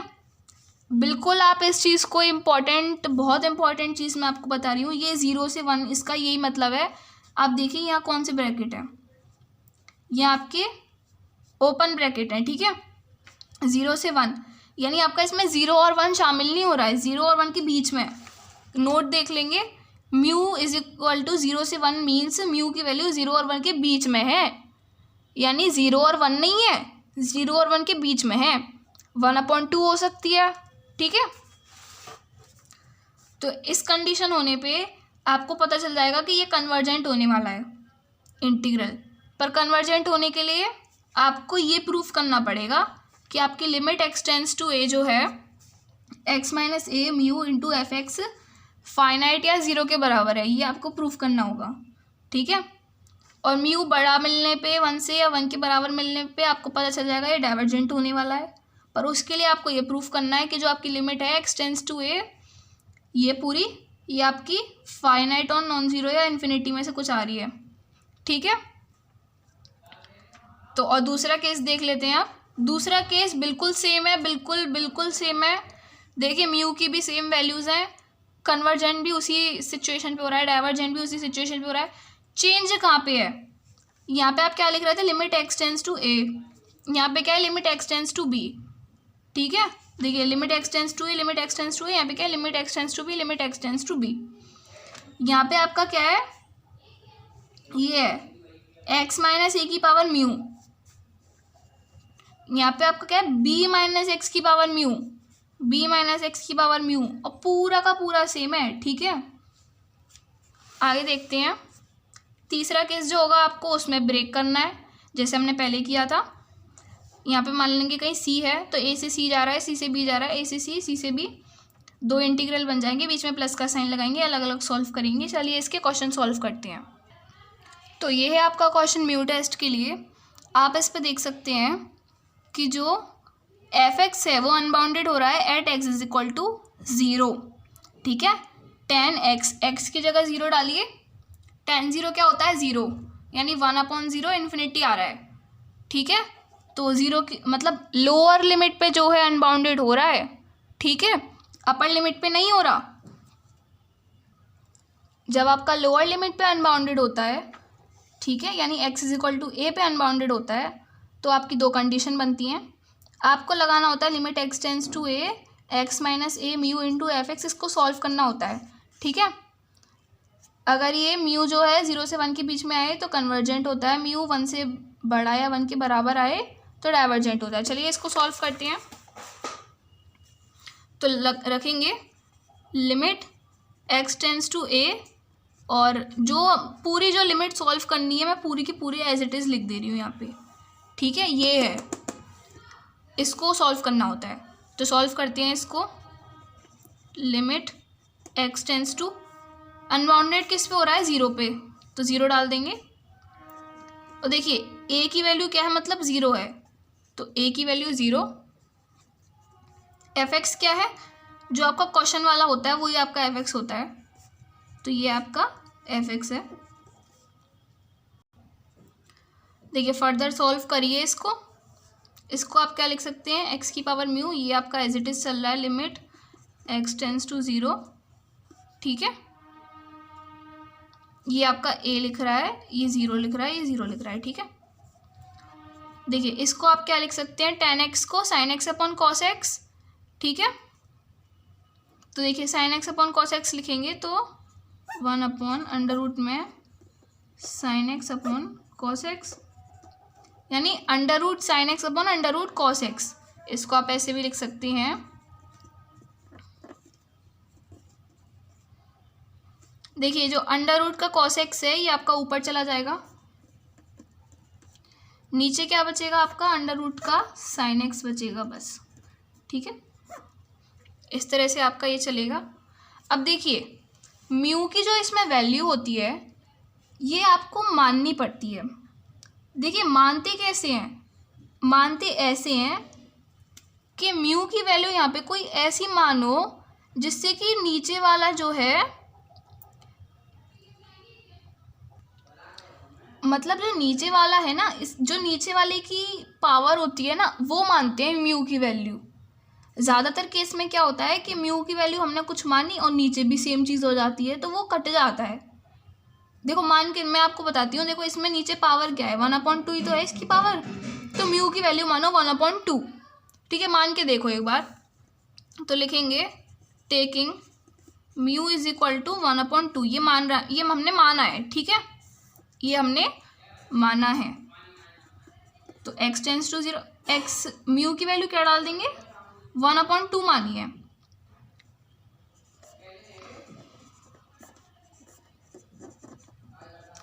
अब एक चीज़ देखो, मैंने आपको पहले ही बताया था कि म्यू की वैल्यू अगर आप 0 से 1 के बीच में लेते हैं तो वो कन्वर्जेंट, आपको पता चल जाता है कि कन्वर्जेंट होने वाला है। म्यू की वैल्यू 1 से बड़ी या 1 के बराबर लेते हैं तो आपको पता चल जाता है कि डाइवर्जेंट होने वाला है।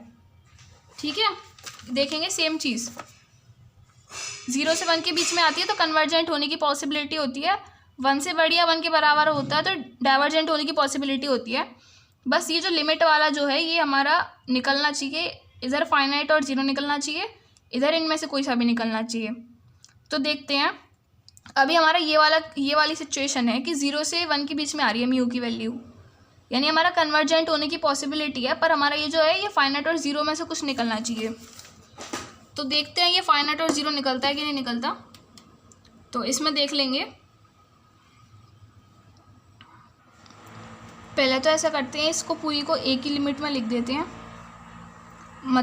एक ही अंडर रूट में लिख देते हैं, क्योंकि सबकी पावर क्या है 1/2 है, तो इसकी पावर 1/2, कॉस की पावर भी, कॉस एक्स की पावर भी 1/2 और साइन एक्स की पावर भी 1/2। अरे आज मुझसे गलतियाँ बहुत हो रही हैं। देखिए 1/2 क्यों लिखेंगे, 1/2 वो तो हमने अंडर रूट पूरा ही ले लिया ना। ठीक है, ये अब इसमें हम क्या करते हैं, x/sin x में हम एल हॉस्पिटल रूल लगाते हैं।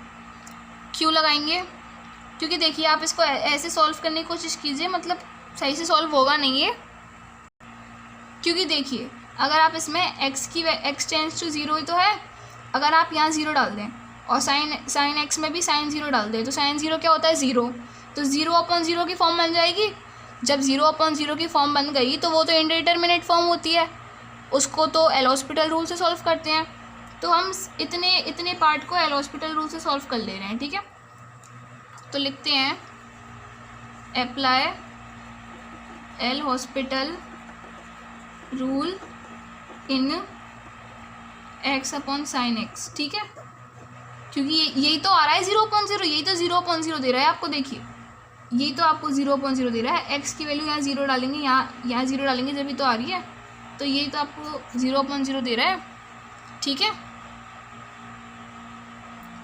तो जब आप एल हॉस्पिटल रूल लगाते हैं तो आप क्या करते हैं, ऊपर नीचे डिफरेंशिएशन कर देते हैं। x का डिफरेंशिएशन क्या होगा 1 होगा, साइन x का क्या होगा कॉस x होगा, और हाँ ये आपकी लिमिट भी चल रही है साथ में, लिमिट x टेंड्स टू 0, यहाँ पे भी आपकी लिमिट चल रही है, limit x tends to 0।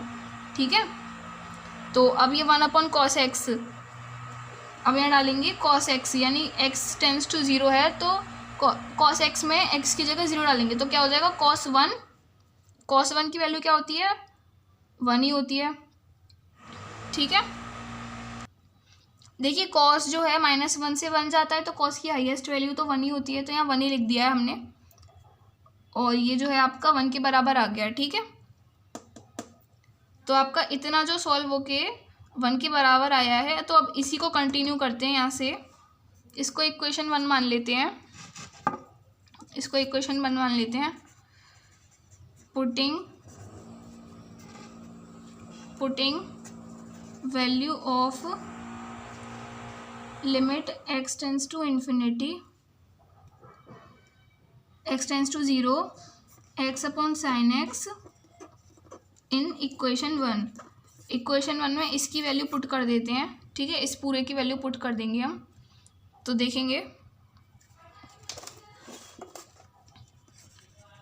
Limit x tends to 0, देखिए इसकी वैल्यू ये देखिए अंडर रूट में है। ठीक है, ये पूरा अंडर रूट में है, इसकी वैल्यू क्या आई है आपकी 1 आई है 1, और cos x।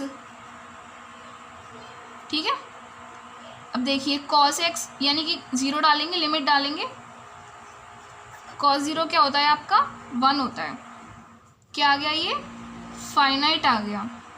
फाइनाइट ही तो लाना था, हमने आपको क्या बताया था कि फाइनाइट आना चाहिए या फिर 0 आना चाहिए, तो आपका कन्वर्जेंट हो जाएगा।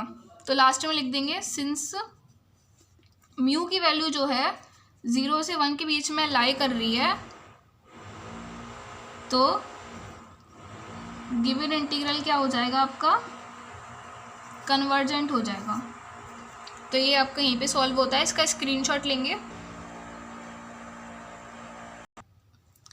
नेक्स्ट क्वेश्चन देखेंगे, इसमें आपकी लिमिट्स हैं 0 से 2, ठीक है। तो अनबाउंडेड किस किस पे हो रहा है, देखिए x की जगह 0 डालिए, ठीक है। ये क्या हो जाएगा, log 0। log 0 क्या होता है आपका, इन्फिनिटी। log 0 की जो आपकी वैल्यू होती है वो होती है -इन्फिनिटी, ठीक है। तो यानी इस पे इन्फिनिटी दे रहा है, 2 डालेंगे, 2 - 2 0, 1/0 इन्फिनिटी। इस पे भी इन्फिनिटी दे रहा है, मतलब दोनों ही लिमिट्स पे फंक्शन क्या हो रहा है, अनबाउंडेड। तो पहले तो वही चीज़ लिख देंगे। अब दोनों लिमिट पे भैया फंक्शन जो है अनबाउंडेड आ रहा है, तो ब्रेक करेंगे। मैंने आपको पहले ही बताया था ये, तो पहले तो मैंने क्वेश्चन एज इट इज़ लिख दिया। अब इसको ब्रेक करेंगे, तो यहाँ मान लेंगे कि कहीं C है, यहाँ कहीं C है, तो 0 से C जा रहा है और C से 2 जा रहा है, और बीच में लगाएंगे प्लस, बाकी सब एज इट इज़ छाप लेंगे। तो ये आपके बन गए 2 इंटीग्रल, दोनों को अलग अलग सॉल्व करेंगे, ठीक है। तो पहले देखते हैं इस इंटीग्रल को। इस इंटीग्रल पे आप देखिए जो फंक्शन है अनबाउंडेड है 0 पे, C पे तो नहीं है, x की जगह C डाल लो, कोई फ़र्क नहीं पड़ेगा। अनबाउंडेड किस पे है, 0 पे, लिख दी मैंने सेम चीज़। यानी कि लोअर लिमिट पे अनबाउंडेड है, और लोअर लिमिट पे अनबाउंडेड होता है तो आपको क्या रखना होता है, limit x tends to a, और कंडीशन आपकी रहती है ये वाली, और इसको आपको सॉल्व करना होता है। तो सॉल्व करते हैं सेम कंडीशन को, limit x tends to a की जगह क्या है आपका 0, a की जगह क्या है 0, f(x) की जगह आपका क्या है log x अपॉन √2 - x, ठीक है। अब मैंने आपको बताया म्यू की वैल्यू आपको वो लेनी है जो आपका नीचे जो मतलब इसकी पावर हो। देखो इसकी पावर क्या है, 1/2 है ना, तो म्यू की वैल्यू पे क्या लेंगे, 1/2। तो taking mu is equal to 1/2, ये हमने अपनी तरफ से माना है कि म्यू की वैल्यू 1/2 हमने ली है। तो देखो ये क्या आ जाएगा, एक्स की पावर 1/2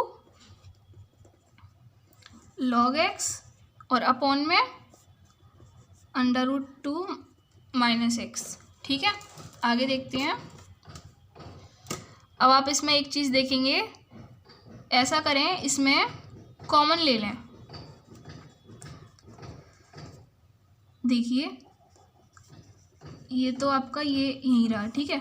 अब देखिए इस पूरे में से x की पावर 1/2 कॉमन ले लो, अंदर क्या बचेगा, अंदर बचेगा आपका अंडर रूट में 2/x - 1, ठीक है। ये आपका मतलब आपने इसमें से ये पावर कॉमन ले ली, तो आपका अंदर बचेगा ये, इससे ये कट जाएगा। इसमें अब x की जगह 0 रख देंगे, log 0। log 0 क्या होता है, log 0 क्या होता है, इन्फिनिटी अपॉन, इसमें रखेंगे 2/x, यानी कि यहाँ x की जगह क्या रखना है 0, तो 2/0 यानी इन्फिनिटी, इन्फिनिटी -1 इन्फिनिटी, इन्फिनिटी का अंडर रूट इन्फिनिटी, यानी ये भी आ गया इन्फिनिटी। तो हमारी फॉर्म क्या बन गई, इन्फिनिटी अपॉन इन्फिनिटी। तो इसको भी एल हॉस्पिटल रूल से सॉल्व करेंगे, तो लिखेंगे अप्लाई एल हॉस्पिटल रूल। तो एल हॉस्पिटल रूल अप्लाई करने के लिए आपको क्या करना होता है, ऊपर नीचे डिफरेंशिएट करना होता है। log x का डिफरेंशिएशन क्या होता है, 1/x, और इसका क्या होगा, √2/x - 1, इसका डिफरेंशिएशन क्या होगा, इसका डिफरेंशिएशन होगा जो भी है मैं लिख दे रही हूँ,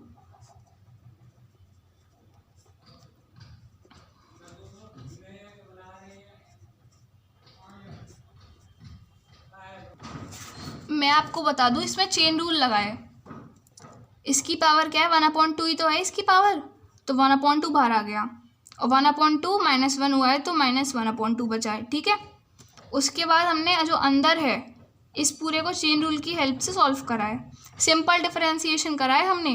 तो इसका क्या आ गया है 2/x का ये, और -1 का हो जाएगा -0, तो इस तरह से ये पूरा आया है निकल के। अब इसमें देखिए 2 से 2 कैंसिल हो जाएगा, उसके बाद आपका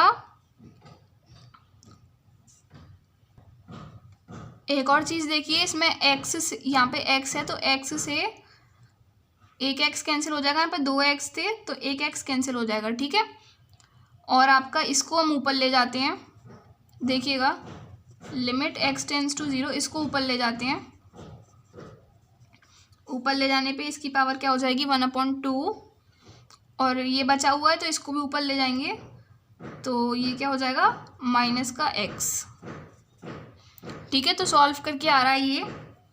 अब इसमें क्या करेंगे हम, इसको और फर्दर सॉल्व करेंगे। देखिए ये क्या आएगा, देखिए सॉल्व करके ये आएगा -√x और अंडर रूट में 2 - x, ठीक है। और अब इसमें x टेंस टू 0 है तो x की जगह 0 डाल देंगे, यानी ये क्या निकल के आएगा 0, जो कि क्या है 0 आया है। तो 0 आया है तो आपको पता है कि 0 किस केस में आता है, 0 इस केस में आता है जब आपका कन्वर्जेंट होना होता है। तो लिख देंगे सिंस जो आपकी म्यू की वैल्यू है 0 से 1 के बीच में है, ठीक है, पाई बाई टू लिए ना आपने, तो 0 से 1 के बीच में है मतलब, तो गिवन इंटीग्रल क्या हो जाएगा कन्वर्जेंट। देखिए आपने म्यू की वैल्यू 0 से 1 के बीच में ली है, यानी आपने पाई/2 ली है, और फिर आपने इसको सॉल्व करा तो 0 आ रहा था आपका आंसर, तो यानी ये तो आपका ये वाला आपका सेटिस्फाई कर गया, तो आपका इंटीग्रल क्या होगा कन्वर्जेंट। सेम चीज़ मैंने लिखी है, ठीक है। तो ये देख लेंगे। अब आगे हम दूसरे वाले इंटीग्रल को सॉल्व करते हैं।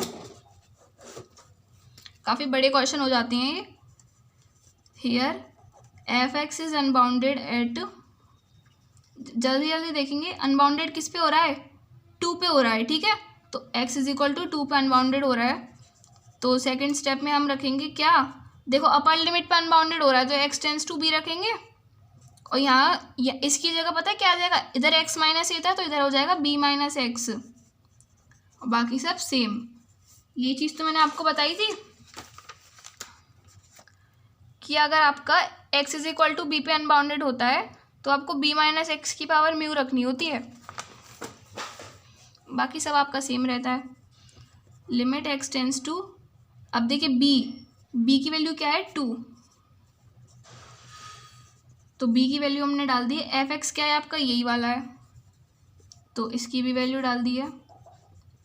अब देखिए म्यू की वैल्यू आप क्या लेंगे, जो नीचे जो आपको पावर में दिख रही होगी, तो इसकी पावर क्या है 1/2, तो म्यू की वैल्यू भी क्या ले लेंगे 1/2, तो लिखेंगे टेकिंग म्यू = 1/2, ये हम अपनी तरफ से मानते हैं। तो देखिए आपने म्यू की वैल्यू जो है 1/2 ले ली, तो देखो म्यू की वैल्यू 1/2 लेने पे इससे ये कट जाएगा, तो मैं डायरेक्ट लिख दे रही हूँ कि अगर आप म्यू की वैल्यू 1/2 लेंगे इससे ये कट जाएगा, तो आपका log x बचेगा बस। और अगर आपका सिर्फ log x बचेगा यहाँ पे, तो आपको क्या करना है फिर, आप इसमें x मतलब x की जो भी लिमिट है वो डालनी है, तो x टेंस टू क्या है 2, तो log 2 डल जाएगा, ठीक है। अब log 2 क्या है, एक फाइनाइट नंबर है, ठीक है। अब आप देखिए आपने 1/2 ही तो माना है म्यू को, तो देखिए 0 से 1 के बीच में है, और फिर अरे इसको क्यों, इसको देखिए केस 2 है ना आपका, आपकी x = b पे अनबाउंडेड हो रहा है, आपने 0 से 1 के बीच में म्यू की वैल्यू मानी है 1/2, तो आपको पता है ये कन्वर्जेंट होता है अगर आपका ये फाइनाइट या 0 आ जाए, तो फाइनाइट और 0 में से तुम्हारा फाइनाइट आ गया, तो फाइनाइट आ गया तो लिख देंगे, क्योंकि वैल्यू जो म्यू की वैल्यू है 0 से 1 के बीच में लाई कर रही है, तो आपका जो इंटीग्रल है यानी कि जो सेकंड वाला इंटीग्रल है वो आपका क्या हो जाएगा कन्वर्जेंट हो जाएगा। और देखिए आपका फर्स्ट वाला इंटीग्रल कन्वर्जेंट प्रूव हो गया था, सेकंड वाला भी कन्वर्जेंट हो गया, तो आपके जो फाइनल इंटीग्रल है यानी जो आपका क्वेश्चन वाला है वो भी क्या हो जाएगा कन्वर्जेंट। तो लास्ट में लिख देंगे फर्स्ट प्लस सेकेंड दोनों कन्वर्जेंट आ रहे हैं, तो फाइनल भी क्या हो गया कन्वर्जेंट, तो फाइनल इंटीग्रल आपका कन्वर्जेंट। पूरा लैंग्वेज में लिख देंगे अच्छे से, स्क्रीनशॉट लेंगे आप पूरे का, स्क्रीनशॉट लेंगे। नेक्स्ट क्वेश्चन देखते हैं। अब आप इसमें देख पा रहे हैं कि अगर आप इसमें x की जगह 0 डालेंगे तो ये जो है आपका क्या हो रहा है, अनबाउंडेड हो रहा है, इन्फिनिटी दे रहा है। ठीक है, तो आपका 0 पे जो है ये फंक्शन अनबाउंडेड है, तो पहले तो वही लिख देंगे। दूसरे स्टेप में आपको क्या करना है, आपको फिर निकालना है limit x tends to a x minus a की power mu into f x की वैल्यू। ठीक है, फिर आपको इसमें लिमिट डालनी है। लिमिट आपकी क्या है, x टेंस टू a, जिस पे अनबाउंडेड होता है, x इज इक्वल टू 0 पे अनबाउंडेड हुआ है तो यहाँ 0 डाल देंगे। मतलब a की वैल्यू क्या है 0 और एफ एक्स की वैल्यू क्या है ये पूरी log साइन x। ठीक है, तो आप एक चीज़ देख रहे हैं, इस चैप्टर में थोड़ा सा इनडिटर्मिनेट फॉर्म्स का जो है कॉन्सेप्ट लग रहा है। तो अगर आपको इनडिटर्मिनेट फॉर्म्स का वीडियो देखना है तो वो भी हमारे चैनल पे अवेलेबल है, तो वो भी आप देख सकते हैं डिस्क्रिप्शन में लिंक से। आगे देखते हैं एक्स की पावर म्यू। देखिए ये देखिए एक्स की पावर म्यू। अब हम इसमें थोड़ा सा अपने हिसाब से सॉल्व करेंगे। एक्स की पावर म्यू है ना, तो एक्स की पावर नीचे पहुंचा दो तो माइनस म्यू हो गई। ठीक है, अब देखो इसमें भी ना क्या हो रहा है एक्चुअली, अगर आप देखो इसमें इसको एक्स की पावर म्यू मान लो, म्यू की वैल्यू अब क्या रखते, कुछ नहीं रख पाते क्योंकि इसमें अपॉन में तो कुछ है ही नहीं। ठीक है, तो हमने अब म्यू को ही अपॉन में ले लिया। ठीक है, म्यू वाले टर्म को ही। अब क्या करना है, ये जो है आपको अब 0 डाल के देखिए, साइन 0 क्या होता है 0 और लॉग 0 क्या होता है इन्फिनिटी, और x की जगह 0 डालना है। ठीक है, देखिए जैसे जैसे आपका बुक में दे रखा है मैं आपका बिल्कुल वैसे ही करा रही हूँ, वही उन्हीं स्टेप्स से। तो अब आप यहीं देख लेते हैं। देखिए ये जो आपकी बन रही है इन्फिनिटी अपॉन इन्फिनिटी की फॉर्म बन रही है, तो ये आपकी इन्फिनिटी अपॉन इन्फिनिटी की फॉर्म बन रही है। तो इसको एल हॉस्पिटल रूल से सॉल्व करते हैं। ठीक है, तो लिख देंगे अप्लाई एल हॉस्पिटल रूल।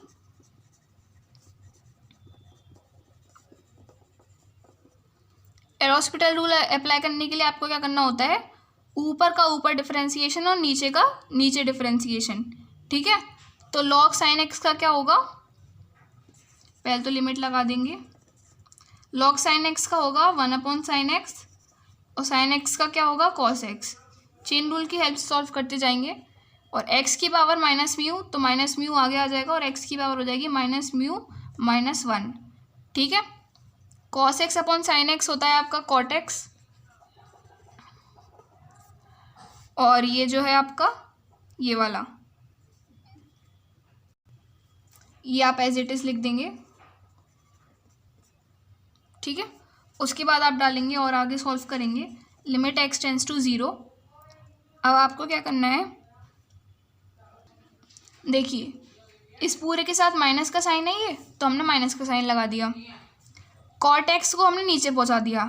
ठीक है, कॉट एक्स को नीचे पहुंचाएंगे तो क्या बन जाएगा 1 अपॉन टेन एक्स बन जाएगा। रेसिप्रोकली तो होता है वो 1 अपॉन टेन, मतलब 10x का रेसिप्रोकली तो होता है कॉट एक्स। तो ये क्या बन जाएगा आपका 1 अपॉन 10x, तो यहाँ 10x आ गया। ठीक है, म्यू आपका लिखा ही हुआ है तो म्यू हमने लिख दिया एज इट इज़। ये क्या है एक्स की पावर माइनस म्यू माइनस 1, तो एक्स की पावर म्यू प्लस 1 हो जाएगा। माइनस माइनस ऊपर जाके प्लस प्लस बन जाएंगे। तो इस तरह से हमने ये निकाल लिया। इसमें लगाते हैं फिर से, देखते हैं एक्स की जगह 0 पुट कीजिए 0, और यहाँ पे देखिए 0 पुट कीजिए, tan 0 क्या होता है 0, तो ये भी 0, यानी ये आपकी कौन सी फॉर्म आ गई 0 अपॉन 0। इसमें दोबारा से एल हॉस्पिटल रूल लगेगा। तो देखते हैं by using L hospital rule, लिखेंगे apply L hospital rule limit x tends to 0। अब देखिए अप्लाई कीजिए, ऊपर का ऊपर डिफरेंशिएशन कीजिए, नीचे का नीचे डिफरेंशिएशन कीजिए। तो देखिए ये पावर जो है आपकी आगे आ जाएगी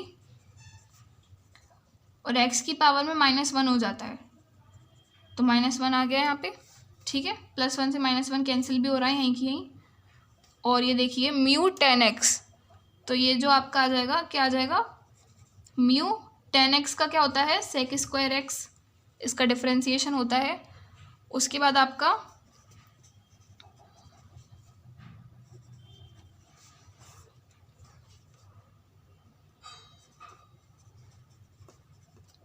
एज इट इज़ मैंने उतार दिया है। देखिए अब इससे ज़्यादा तो ये सॉल्व हो नहीं रहा। अब यहाँ पे हमारी ये सिचुएशन आती है कि हमें म्यू की वैल्यू लेनी है। अब हम म्यू की वैल्यू क्या लें? चलिए म्यू की वैल्यू वही ले लेते हैं 1/2।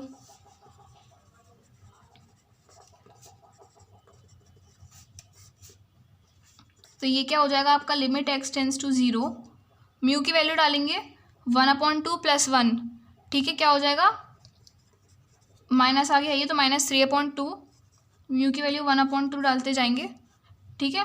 म्यू की वैल्यू 1/2 और आगे फर्दर सॉल्व करेंगे तो देखिए ये हो जाएगा आपका 2 से 2 कैंसिल हो जाएगा, बचेगा -3 x² 1/2 अपॉन sec² x। और देखिए आप इसमें लिमिट डालेंगे, लिमिट का है आपकी 0 है, x की जगह 0 डालेंगे तो ये क्या हो जाएगा 0, और sec² x क्या होता है आपका 1, तो 0/1 यानी कि ये क्या आ गया 0 ही आ गया मतलब, ठीक है। तो ये आपका 0 आ गया। जब आपका म्यू की वैल्यू 0 से 1 के बीच यानी लेने पे, तो आपने क्या ले ली 1/2। आंसर में फाइनाइट आए या फिर 0 आए तो आपका कन्वर्जेंट होता है, ये हमने आपको सिखा रखा है। तो लिख लेंगे, देखिए सेम बात हमने यहाँ पे लिख दी है क्योंकि हमने म्यू की वैल्यू 0 से 1 के बीच में ली है और हमारा 0 भी आ गया है, तो हमारा इंटीग्रल जो है कन्वर्जेंट हो गया है। आप इसका स्क्रीनशॉट ले लेंगे, ठीक है। और मैं आपको बताती हूँ कि हमने म्यू की वैल्यू 1/2 क्यों ली है। हमने 1 से बड़ी मतलब हमने डाइवर्जेंट वाले केस की क्यों नहीं ली, वो मैं आपको अभी बताती हूँ। बिल्कुल, आप पहले इसका स्क्रीनशॉट लेंगे। देखिए म्यू की वैल्यू आपने ली है 0 से 1 के बीच में, 1/2 ली है, तो आपका 0 आ गया था आंसर में, तो मतलब आपने कन्वर्जेंट प्रूफ कर दिया। आप सोचेंगे कि हमने म्यू की वैल्यू 1 से बड़ी या 1 के बराबर क्यों नहीं ली, अगर ऐसा करते तो डाइवर्जेंट भी होता।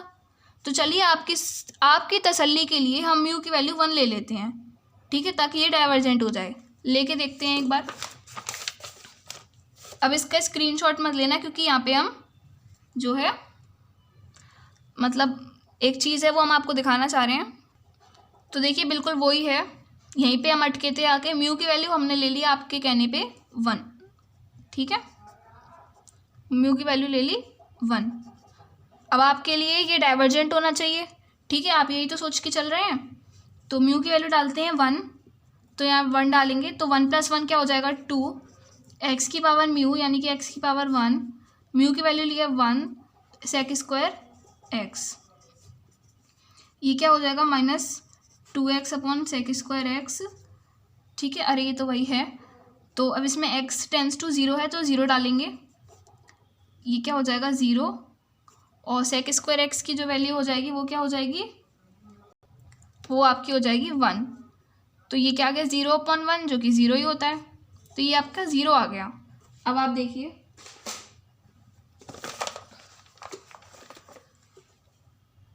आपके कहने पे हमने म्यू की वैल्यू 1 डाल दी, ठीक है। अब ये देखिए ये जो आपने कंडीशन लिमिट लगाई है ये आपकी क्या आनी चाहिए, फाइनाइट, नॉन ज़ीरो या इन्फिनिटी। आप क्या लेके आए हैं 0, यहाँ पे क्या है finite, non zero, infinity. Non zero, 0 होनी ही नहीं चाहिए, 0 आ गया मतलब ये टेस्ट तो फेल हो रहा है, ये लग ही नहीं रहा, ये कंडीशन सेटिस्फाई नहीं हो रही, तो डाइवर्जेंट तो होगा ही नहीं। इसलिए हमने म्यू की वैल्यू जो है 0 से 1 के बीच में ली थी, इसलिए ये नहीं ली थी, ठीक है। तो इसलिए ये वाला जो आपका क्वेश्चन है वो आपका कन्वर्जेंट ही होगा। आगे देखते हैं। चलिए इस बार हम आपके 2 क्वेश्चंस को साथ में सॉल्व करवाएंगे क्योंकि जो दोनों की कंडीशन आ रही हैं वो आपको बताएंगी कि इन दोनों क्वेश्चन में डिफरेंस क्या है। और मैं आपको पहले बताऊं, आप ना बिल्कुल यहीं की यहीं सॉल्व कर सकते हैं इस क्वेश्चन को, आपको आगे बढ़ने की ज़रूरत नहीं है। देखिए सबसे पहले तो आप ये देखिए कि इन दोनों क्वेश्चन को साथ में लेके चल रहे हैं क्योंकि हम तो देखेंगे इन दोनों क्वेश्चन में अनबाउंडेड किस पे है। तो देखेंगे आप इसमें 0 पे भी अनबाउंडेड है और 1 पे भी अनबाउंडेड है, क्योंकि x की जगह चाहे 0 डालिए या यहाँ पे x की जगह 1 डालिए, दोनों पे ही अनबाउंडेड हो रहा है। तो सबसे पहले तो ये लिख देंगे, शॉर्ट में सॉल्व करते हैं, अनबाउंडेड एट x = 0 और 1 दोनों पे है, x = 0 x = 1 दोनों पे है, ठीक है। सिमिलरली इसमें ही हो रहा है, ठीक है। तो unbounded at x is equal to 0 and x is equal to 1। ठीक है, अब देखिए, अब जब दो लिमिट्स पे मतलब दो जगह अनबाउंडेड हो रहा है, दोनों लिमिट्स पे अनबाउंडेड हो रहा है, तो दो पार्ट्स में ब्रेक करते हैं। तो इसको ब्रेक कर देते हैं।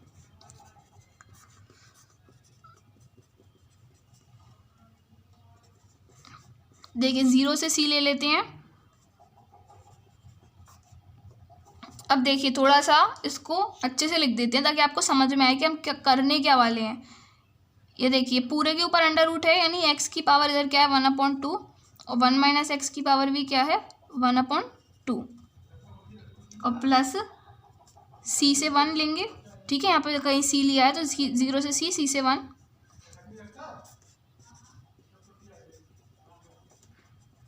ठीक है, और इस क्वेश्चन में देखेंगे, इस क्वेश्चन में भी हम ब्रेक कर देते हैं। तो ये आपका फर्स्ट इंटीग्रल, सेकंड इंटीग्रल, और इसमें आपका बन जाएगा, देखिए इसमें आपका क्या बनेगा dx अपॉन एक्स, और देखिए 1 माइनस एक्स की पावर क्या है 1/2 ही तो है यहाँ पे भी। तो ये आ गया आपका 0 से c और c से 1 ले लेते हैं, तो 0 से c प्लस c से 1। ठीक है, अब देखिए इसको सॉल्व करेंगे आप, तो देखिए इसके लिए क्या लेंगे आप, limit x tends to a x minus a की power mu into f x. इसको सॉल्व करेंगे तो आप क्या लेंगे, limit x tends to a x b minus x की power mu into f x. देखिए जब लोअर लिमिट पे होता है अनबाउंडेड, इसमें क्या है, देखिए लोअर लिमिट पे अनबाउंडेड है 0 पे, इसमें क्या है अपर लिमिट पे अनबाउंडेड है। तो लोअर लिमिट पे अनबाउंडेड होता है तो हम ये लेते हैं, अपर में होता है तो हम ये लेते हैं। ये हमने आपको पहले भी बता दिया है। उसके बाद आप वैल्यूज पुट करेंगे, limit x tends to a, यानी किस पे अनबाउंडेड है 0 पे अनबाउंडेड है, इधर किस पे अनबाउंडेड है x टेंस टू 1 पे अनबाउंडेड है। ठीक है, तो इधर आप लेंगे x माइनस 0, a की वैल्यू डाली है 0 और एफ एक्स लिखेंगे। एफ एक्स क्या लिखेंगे, ये वाला।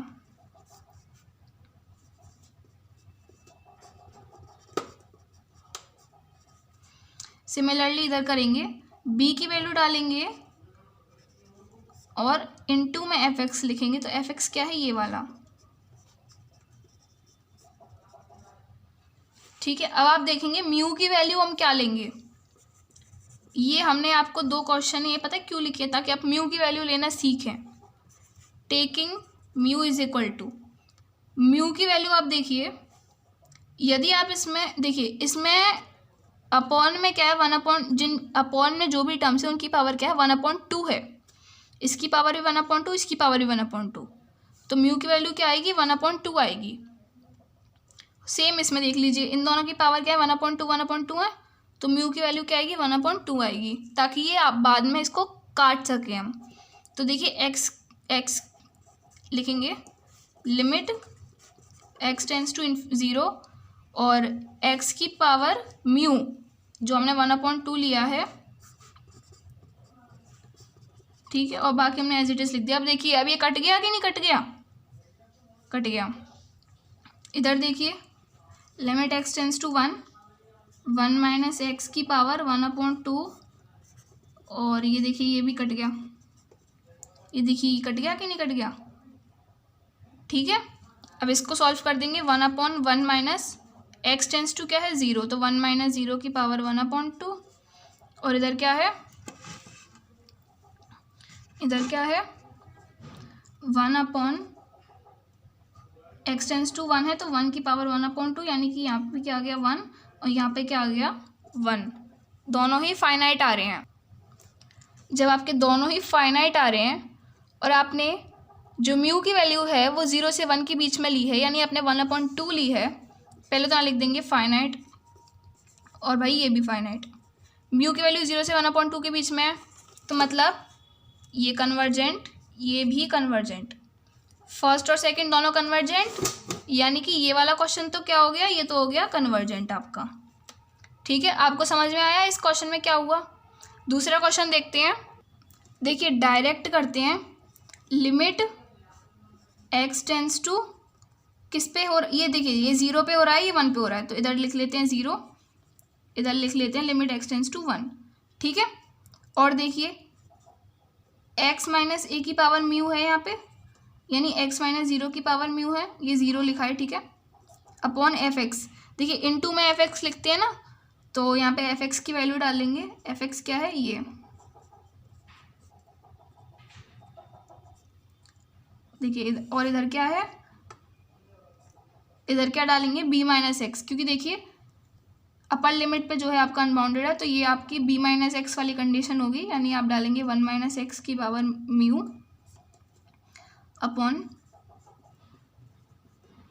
मतलब इनटू में एफ एक्स है। ठीक है, अब देखिए म्यू की वैल्यू क्या लेंगे, यहाँ पे म्यू की वैल्यू क्या लेंगे, देखिए म्यू की वैल्यू यहाँ पे 1 लेंगे। क्यों, म्यू की वैल्यू यहाँ पे हमें 1 लेनी पड़ेगी, और यहाँ पे देखिए म्यू की वैल्यू हमें लेनी पड़ेगी 1/2। म्यू की वैल्यू 1 लेते ही क्या होगा, देखिए म्यू की वैल्यू 1 ली हमने, x माइनस 0 तो x ही होगा, और म्यू की वैल्यू 1 ली, और नीचे क्या है ये, अब ये देखिए कट जाएगा। ठीक है, लिमिट आपकी x टेंड्स टू 0 चली रही है, x से x कट गया, समझ रहे हैं आप क्या हुआ यहाँ पे। और ये देखिए आपकी म्यू की वैल्यू 1/2 यहाँ पे क्यों ली है, क्योंकि देखिए यहाँ 1/2 रखिए म्यू की जगह, तो देखिए इससे ये कट जाएगा, क्या बचेगा, 1/x बचेगा। तो इसीलिए हमने आपको ये 2 क्वेश्चन कराए कि इनमें क्या डिफरेंस है, बस कट ये ना। अब देखिए ये क्या हुआ, हमने म्यू की वैल्यू क्या ले ली, 1 ले ली यहाँ पे।